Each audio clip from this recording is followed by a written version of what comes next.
Astaghfirullah Rabbal baraya, astaghfirullah minal khataya, Rabbi zidni ilman nafi'an wa wafiqni amalan salihah.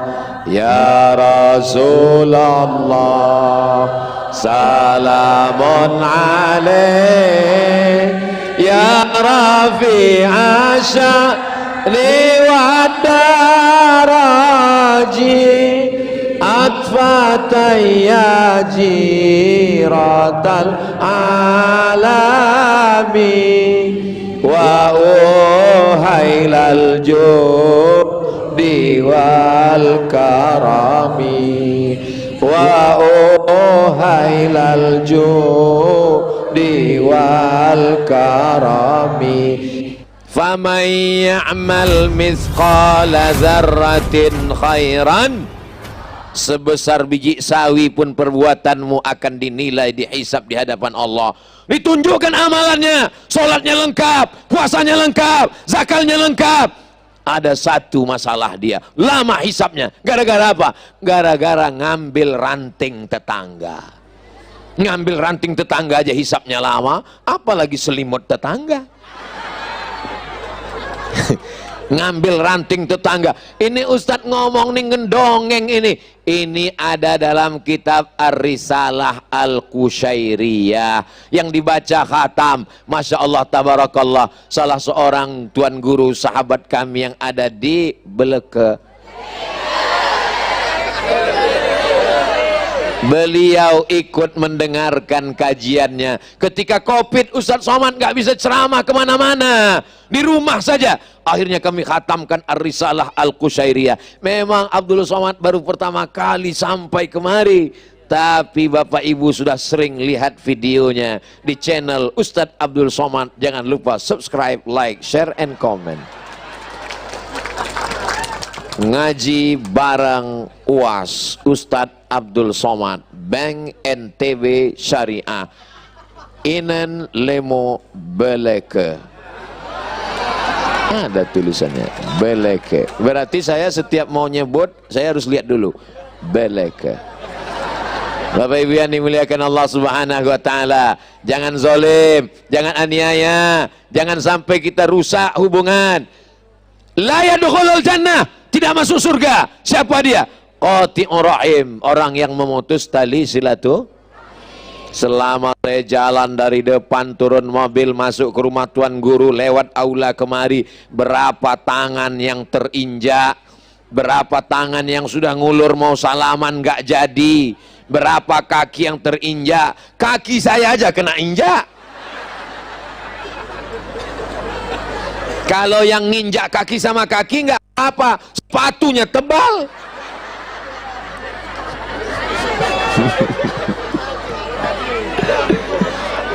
Saudaraku yang dimuliakan Allah Subhanahu wa taala, ittaquz zulma, jangan zalim.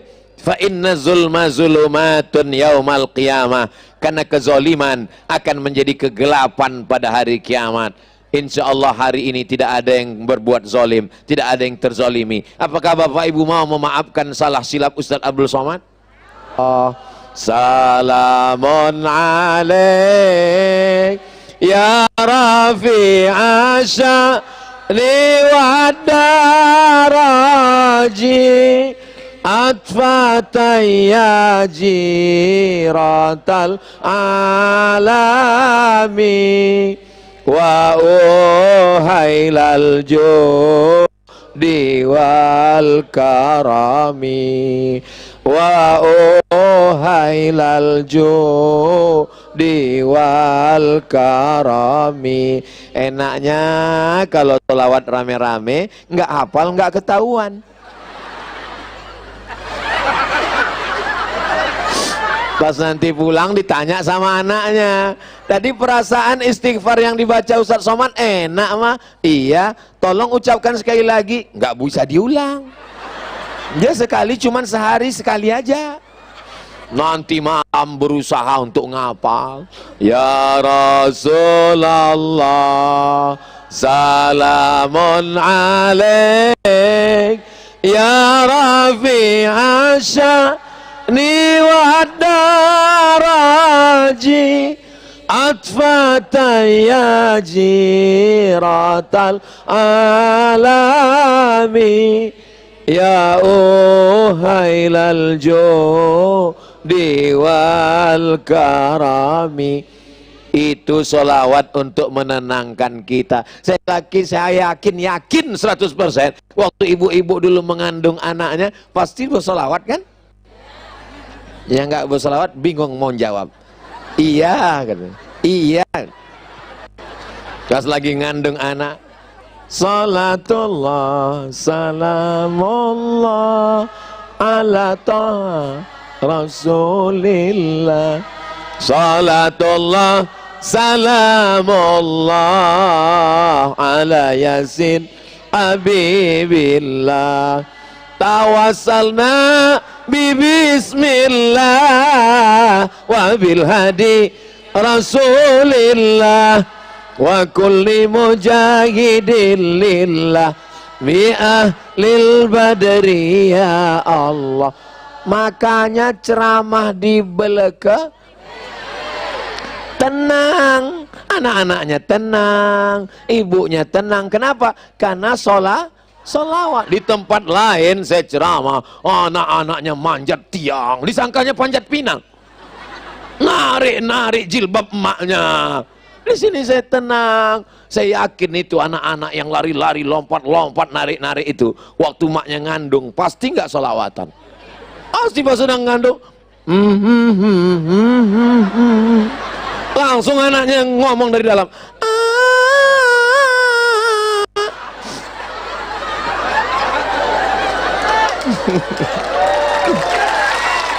Masya Allah, tabarakallah. Ada wisata jalan-jalan. Ibu mau ikut jalan-jalan?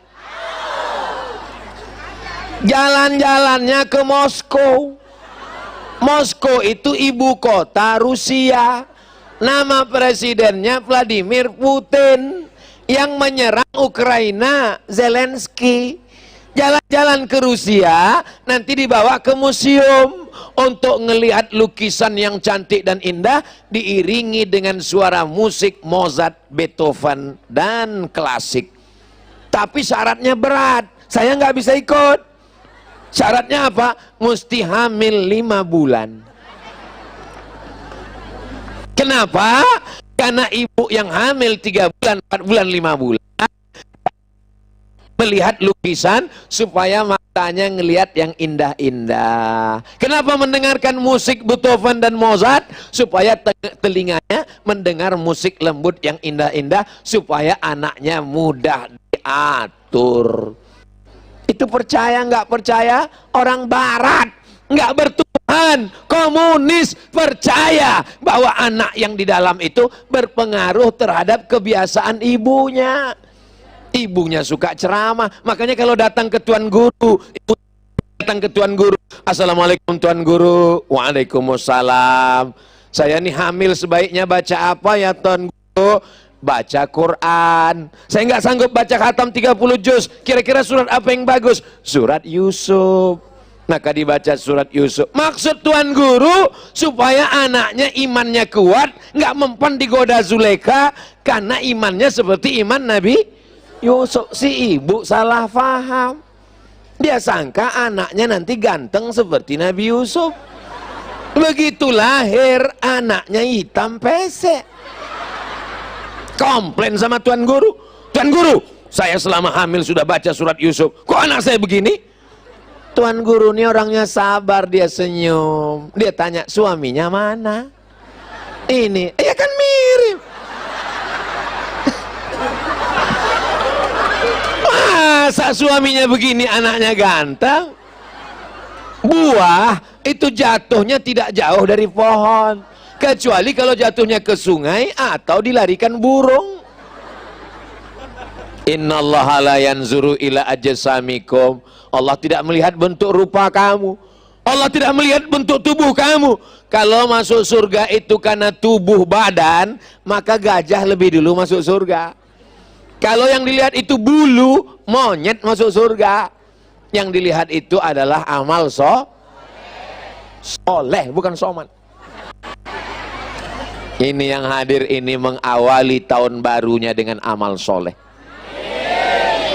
Saya ini Pak Ustadz, tahun lalu 1443 banyak dosa, banyak salah, banyak silap. Saya ini orangnya perbuat maksiat Pak Ustadz. Jangan kau ceritakan, ku tahu dari bentuk wajahmu. Siapa yang nggak punya dosa? Yang nggak punya dosa tolong angkat tangan. Kalau ada yang nggak buat dosa berarti dia malah ikat.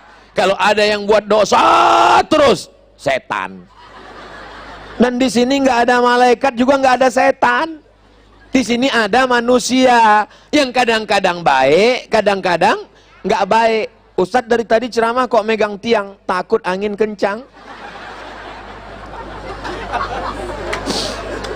Saya nggak pernah silap, saya nggak pernah salah, saya nggak pernah berdosa. Ketika saya mengatakan saya nggak pernah silap, nggak pernah salah, saat itu saya sedang silap dan salah. Kullu bani Adam khatta'un. Semua manusia ini silap dan salah. Wa khairul khatta'ina tawwabun. Sebaik-baik orang bersalah adalah orang yang taubat, bukan taucu. Aduh. Kalau sama manusia dengan sama Allah beda. Mamin muslimin yudhni mudhamban. Kalau ada orang yang silap salah berdosa, summa yatatahhar, mandi, nggak bisa mandi, wudu, nggak bisa wudu, tayamum, nggak bisa tayamum, mati aja. Summa yusolli rak'ataini, usolli sunnatat taubat rak'ataini lillahi ta'ala illa ghafarallahu lah. Diampunkan Allah semua dosanya. Mudah-mudahan semua dosa kita diampunkan. Itu kepada Allah. Tapi kalau kepada manusia, uang kita banyak, nangis kita di pintu Ka'bah, ya Allah ampunkan dosaku kepada jamaah di Beleka, karena aku lama-lama ceramah akhirnya mereka tersiksa. Bisa minta ampun kepada Allah atas dosa kepada manusia? Mesti minta maaf. Maukah Bapak Ibu hadirin hadirat memaafkan silap salah Abdul Somad? Udah selesai ceramah. Kamu sudah minta maaf. Nantilah Pak Ustadz nunggu Idul Fitri. Yakin betul malaikat maut datang setelah Lebaran. Malaikat maut kalau datang nggak pakai kalender guys. Berapa banyak orang yang sudah divonis dokter mati, kena jantung koroner, kena kanker, ini umurnya cuma 3 minggu, sudah 3 tahun nggak mati. Dokter yang memvonis udah meninggal duluan. Mohon maaf Pak Dokter, jangan tersinggung. Dengar ceramah Ustadz Somad, kuncinya satu, jangan tersinggung. Karena kalau tersinggung, yang pakai narkoba tersinggung, yang ganggu tetangga tersinggung, yang main judi tersinggung, yang ngisap ganja tersinggung. Orang yang tersinggung, detak jantungnya nggak normal. Coba pegang dada sebelah kiri normal. Ustadz Somad masih normal. Orang kalau jantungnya nggak normal, begitu dipegang tersinggung. Ala bidzikrillahi tatma'innul qulub. Dengan banyak berzikir mengingat Allah, hati menjadi subhanallah walhamdulillah wala ilaha illallah wallahu akbar wala haula wala quwata illa billahil aliyyil azim.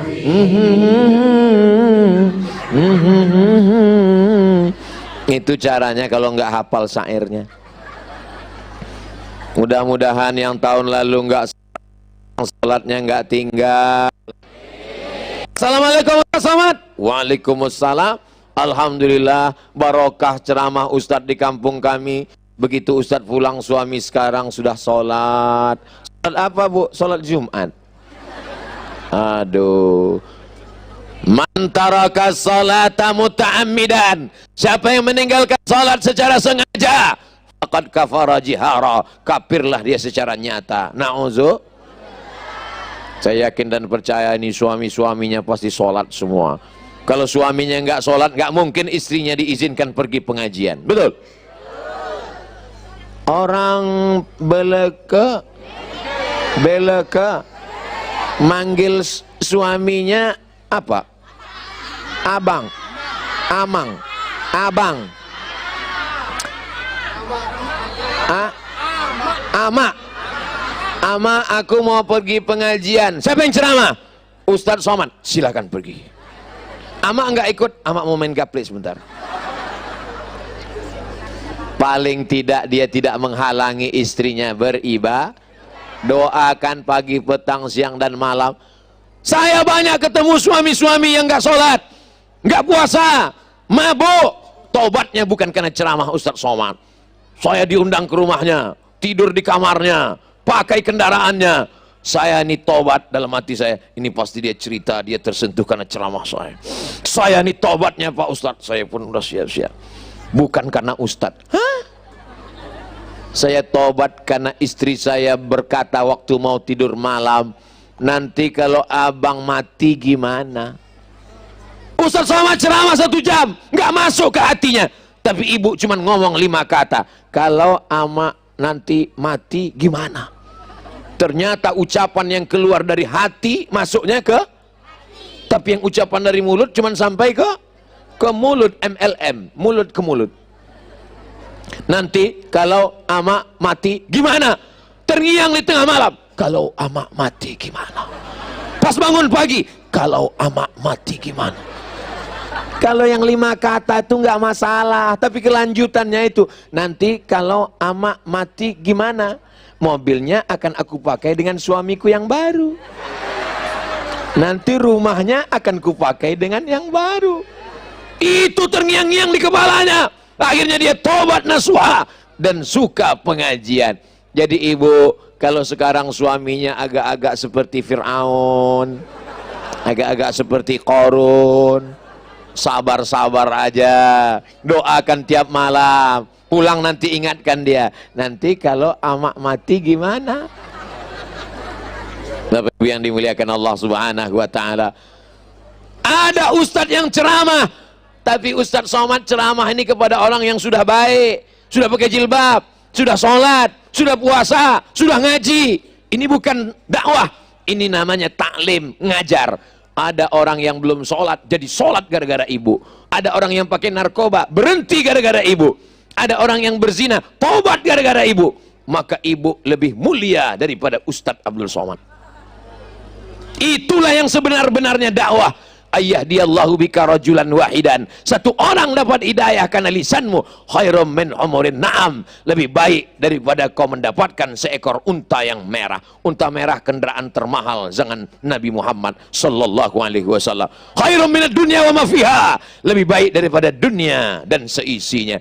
Mudah-mudahan kita termasuk orang yang berdakwah, mengajak orang ke jalan Allah Subhanahu wa taala. Tadi dimulai jam 2 kurang 15, sekarang sudah jam 3 kurang 15. Pas 30 menit ke depan, 30 menit ke belakang. Setelah itu baru menjawab beberapa pertanyaan. Pertanyaan-pertanyaannya bisa ditulis di kertas atau langsung melalui mikrofon. Jangan bertanya melalui telepati. Saya mau ngetes Ustadz Somad, kira-kira dia tahu nggak apa yang ada dalam hatiku? Saya bukan tukang sulap. Mudah-mudahan pertanyaannya nggak menjebak. Minta petunjuk cara mendidik anak menghadapi era globalisasi penuh dengan medsos berdasarkan tuntunan secara islami. Yang pertama, ibu bapak bertanggung jawab terhadap handphone anak karena ibu bapak yang membelikannya. Ini yang pertama. Handphonenya, paketnya dia buka, kontrol, tanya. Selama ibu masih mau ngomong nggak berhenti, kos di mana, pulang sama siapa, jalan sama siapa, naik mana, uang, insya Allah anak akan selamat dunia akhirat. Tapi kalau ibu sudah diam aja, Bu, anak ibu tadi saya lihat pacaran, nggak apa-apa. Anak ibu sakau mabuk, biarin aja. Kiamat sudah terjadi, Bu. Yang pertama, sadari, pahami bahwa ini adalah tanggung jawab. La tus'alunna yauma idzin 'anin. Kamu akan ditanya tentang nikmat. Apakah anak itu nikmat? Nikmat. Maka anak pun nanti akan ditanya di hadapan Allah Subhanahu wa ta'ala. Ibunya sudah sholat duha, ibunya sudah sholat tahajud, bapaknya sudah baca Quran, sudah puasa sunnah. Tapi kalau anaknya dibiarkan buat maksiat, selangkah kakimu di surga, selangkah juga kakimu sudah ditarik anakmu ke dalam neraka. Amankan diri kita di hadapan Allah. Kalau sanggup didik, didik sendiri. Saya nggak sanggup menjaga handphone anak saya, maka yang paling efektif, paling selamat untuk usia SMP, SMA, serahkan ke pondok pesantren Inen Lemu Beleke. Daftarkan sebelum tanggal. Mana ada orang yang sanggup mengawasi handphone anaknya sekarang?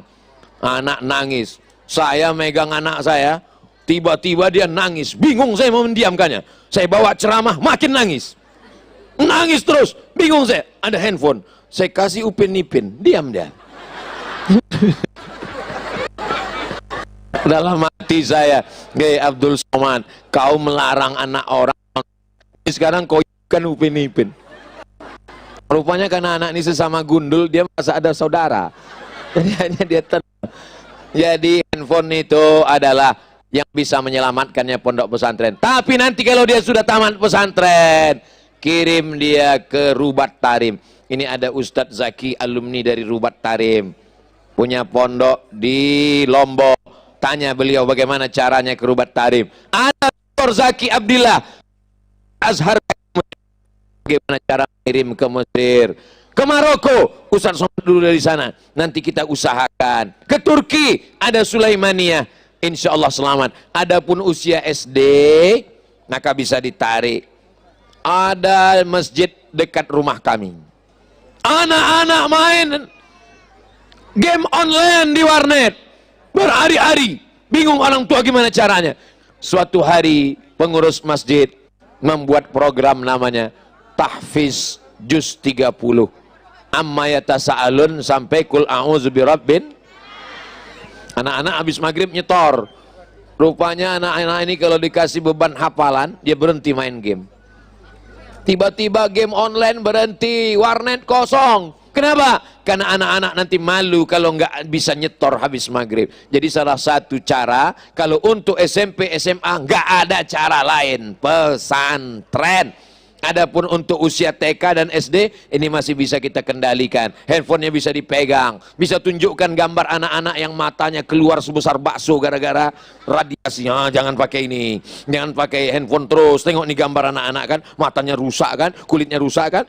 Ya tapi mama kok main handphone? Mama udah dewasa. Jadi anak-anak dikasih hafalan. Apakah di tempat kita dari maghrib ke isya ada maghrib mengaji?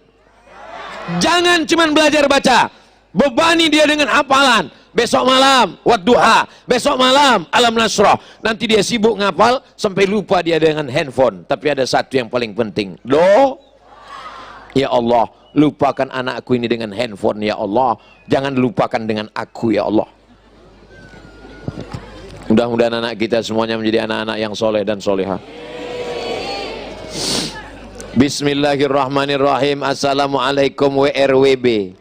Waalaikumsalam warahmatullahi wabarakatuh. Mau nanya Pak Ustadz, dulu saya mimpi bertemu dengan Sayyidina Ali, diajak ke makam Rasulullah. Yang di dalam mimpi itu benar Sayyidina Ali atau jin Pak Ustadz? Man ra'ani fil manam, siapa yang melihat di dalam mimpi, faqad ra'ani, maka sungguh dia melihat aku, li'anna syaitana la yatamatsalu bi, karena setan tidak bisa menyerupai aku. Siapa yang melihat Nabi dalam mimpi, dia mengatakan aku Muhammad Rasulullah, atau dalam mimpi itu ada orang yang mengatakan berbisik, itu Nabi Muhammad, maka itu memang betul-betul Nabi Muhammad, karena setan tidak bisa menyerupai Nabi Muhammad. Tapi bagaimana dengan Sayyidina Abu Bakar, Sayyidina Umar, Sayyidina Utsman, Sayyidina Ali, atau wali-wali Allah Syekh Abdul Qadir Al-Jilani? Lihat pesannya. Kalau pesannya baik, berarti itu dari Allah. Tapi kalau pesannya jelek, berarti itu setan. Nah, ini pesannya kita lihat, baik apa tak baik. Dia mengajak ke makam Rasulullah sallallahu alaihi wasallam. Baik apa tak baik? Baik. Berarti ini ilham yang dititipkan Allah SWT. Bersyukurlah saudaraku, engkau dipertemukan dengan Sayyidina Ali. Baik, diajaknya ke makam Rasulullah. Apa makna berziarah ke makam? Artinya mengikut sunnah Rasulullah sallallahu alaihi wasallam. Jadi itu adalah Sayyidina Ali, karena pesannya adalah baik. Mudah-mudahan kita semuanya mengikut sunnah-sunnah Nabi Muhammad sallallahu alaihi wasallam. Selamat tahun baru hijrah 1444 Hijriah. Mohon maaf lahir dan batin. Kita lanjutkan 3 kertas lagi. Hampir selesai, nggak jadi. Bismillahirrahmanirrahim. Assalamualaikum warahmatullahi wabarakatuh. Waalaikumsalam. Dari hamba Allah. Alhamdulillah. Yang saya khawatirkan dari hamba setan. Amalan atau doa apa yang kita baca apabila mendapatkan kesulitan dan kesusahan? Banyak-banyak membaca alam nasrah. Alam nasrah laka sadrak. Apakah belum kulapangkan dadamu? Wa rafa'na laka dzikrak alladzi anqadha dhahrak. Alam nasrah laka sadrak wa wada'na anka wizrak alladzi anqadha dhahrak wa rafa'na laka dzikrak fa inna ma'al usri banyak-banyak baca alam nasrah. Yang kedua, banyak-banyak istighfar. Man lazimal istighfar, siapa yang banyak beristighfar, ja'alallahu sempitannya dilapangkan Allah, wa min kulli hammin faraja, segala kesusahannya dimudahkan Allah, wa razaqahu min haitsu la yahtasib, diberi rezeki dari jalan yang tak disangka. Sependek-pendek istighfar astagfirullah, yang lebih panjang astagfirullahalazim, lebih panjang astagfirullahalazim alladzi la ilaha illa huwal hayyul qayyum wa atubu ilaih, yang lebih panjang Allahumma anta rabbi la ilaha illa anta khalaqtani wa ana 'abduka wa ana 'ala ahdika wa ahdika masata'tu wa a'udzubika min syarri ma sana'tu wa abu laka bi ni'matika 'alayya wa abu bi dzambi faghfir li fa innahu la yaghfiru dzunuba illa anta.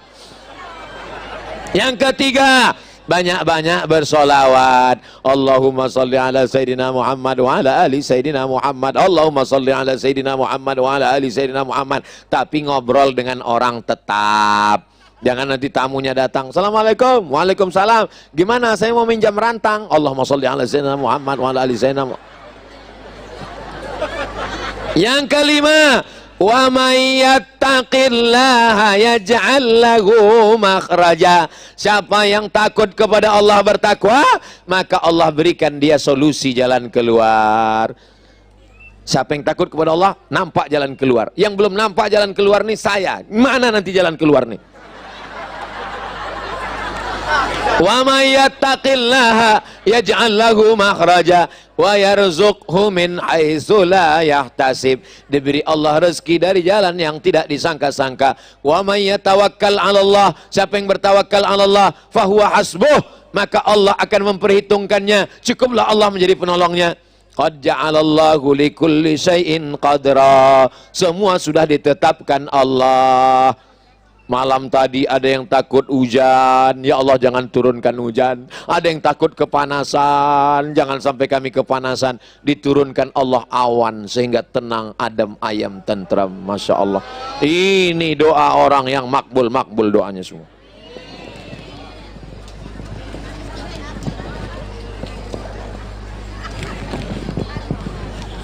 Apa hukum istri meninggalkan suami? Jadi TKW ke luar negeri, sedangkan suaminya menganggur.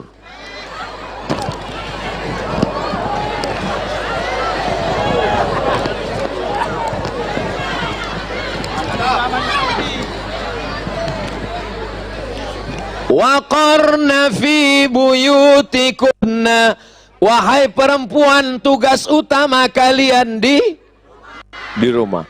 Lalu yang mencari nafkah itu laki-laki apa perempuan?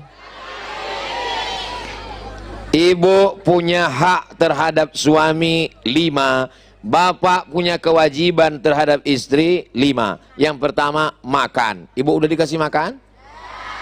Yang kedua pakaian. Ibu udah dikasih pakaian? Yang ketiga tempat tinggal. Ibu udah dikasih tempat tinggal? Yang keempat pendidikan. Ibu sudah dididiknya dengan baik? Yang kelima perhatian. Ibu diperhatikan. Karena kalau perempuan tidak diperhatikan, dia akan mencari perhatian suami orang. Wahai laki-laki, kau mesti memberikan 5 hak perempuan. Kalau sudah alhamdulillah, kalau belum insya Allah tahun baru hijrah lebih baik ke depan insya Allah. Apakah perempuan sama sekali nggak boleh kerja untuk membantu suaminya? Boleh, dengan syarat dan ketentuan berlaku. Yang pertama, izin suami. Izin suami. Tapi suaminya ngasih izin itu memang betul izin, bukan dipaksa. Izinkan bang. Kalau nggak kamu izinkan, nggak boleh. Yang kedua, la yakhluwanna rajulun ma'amra'atin. Jangan berdua-duaan dengan laki-laki yang nggak mahram. Yang ketiga, la tusafiranna mra'atun illa ma'adhi mahramin. Jangan musafir kecuali aman dengan mahram. Yang keempat, la tabarrujna tabarrujal jahiliyatil ula. Jangan bersolek-solek jahiliyah. Muka putih, tangan hitam. Apa yang terjadi? Glowing. Begitu dilihat foto di Instagram, di Facebook, wow, begitu dilihat alim.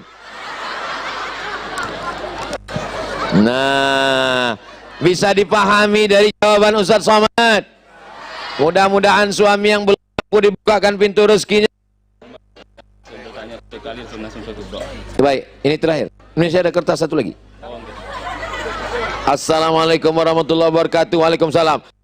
Datang Pak Ustaz lambat. Kami sangat senang dengan kehadiran Ustadz di desa kami. Saya pun amat sangat senang bisa berada di tengah jamaah semua. Kalau Tuhan pergi ke Makkah, maka menjadi orang mulia dan agung. Sudah lama saya ceramah, baru ini di tengah pohon jagung. Jagung. Oh, tembakau. Kalau Tuhan pergi ke Madinah, jangan lupa membawa limau. Sudah lama saya ceramah, baru ini di tengah kebun tembakau. Kami mau tanya Pak Ustadz, bagaimana cara seorang anak menasehati orang tuanya yang selalu menutup diri, tidak mau menerima nasihat baik dari anak-anaknya? Mohon penjelasannya Pak Ustadz. Jangan mentang-mentang kamu sudah ngaji, pulang dari pengajian, langsung panggil bapaknya. Bapak ke sini, ibu ke sini, duduk. Ya ayyuhalladzina amanu.